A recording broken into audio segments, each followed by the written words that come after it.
morning, everyone. Hope everyone is doing well and staying active. It's been fun to watch several of our coaches showing off their training skills via TikTok and Instagram, and I look forward to our challenge and seeing many of you doing the same.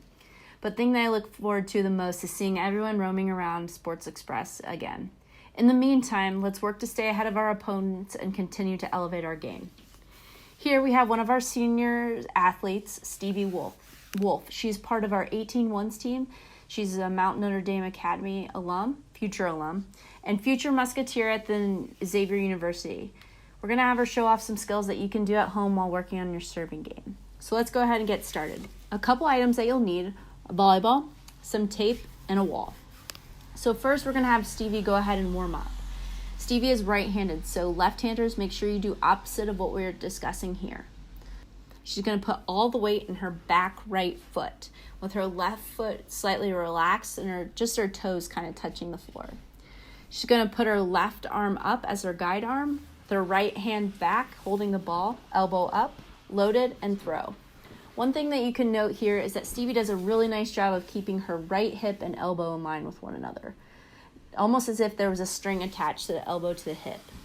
She doesn't bring the hip through first and then her arm, or vice versa. So let's try to make sure that we work on bringing them through together.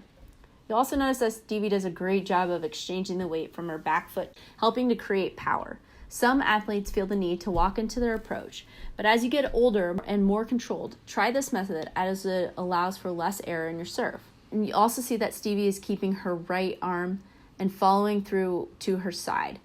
Be sure that when you're warming up, you don't work to go cross-body. So she does a really nice job of keeping that right arm to her side. So now that Stevie is all warmed up, we're going to go ahead and have her work on her toss. So again, we want to work to be in that same L shape with our feet and put all the weight in that back foot. And now we're going to work on the placement of the ball in front of our right arm.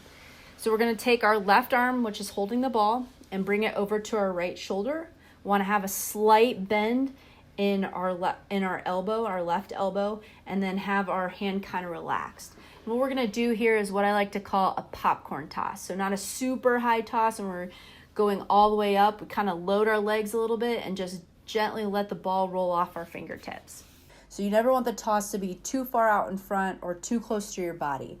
So that's why we're working on making sure you're not flicking your wrist or letting it roll off your fingertips too much. We want it to be nice and consistent, so that's why we say more or less a popcorn toss.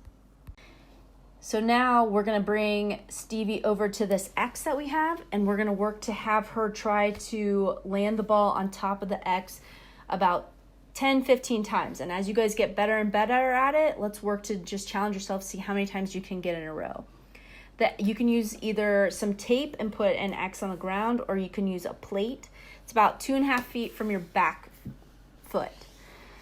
So one thing that you'll see here is we have Stevie practicing, and sometimes we have some athletes. Stevie does a really nice job of this, keeping her elbow in line with her ear and coming through.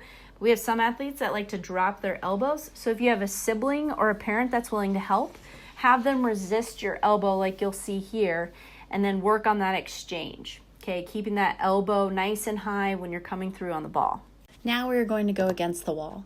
So you have a garage at home or a basement that might be unfinished. All pending your parents' approval, of course. Use that for the next drill.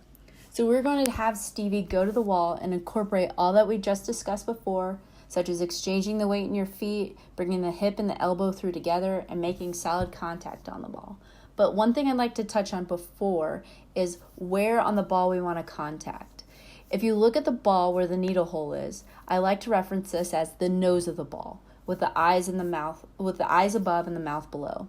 If you're feeling creative, you can draw one. Anyhow, we want to try and make contact with a firm hand right on the nose of the ball, so square in the middle of the ball. Stevie is going to demonstrate here with working to trap the ball to the wall.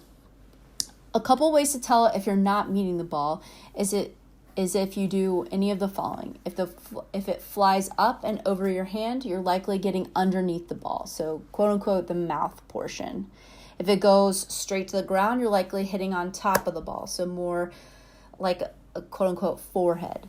If it goes to the sides a little bit, that's okay, but if you notice that it's going really far to the right or really far to the left, that means you're hitting too much on the side of the ball. So if it's going to the right, you're really hitting on the left side of the ball, and vice versa. So try to make sure you make solid and consistent contact. So try and trap the ball 20 times and continue building up from there.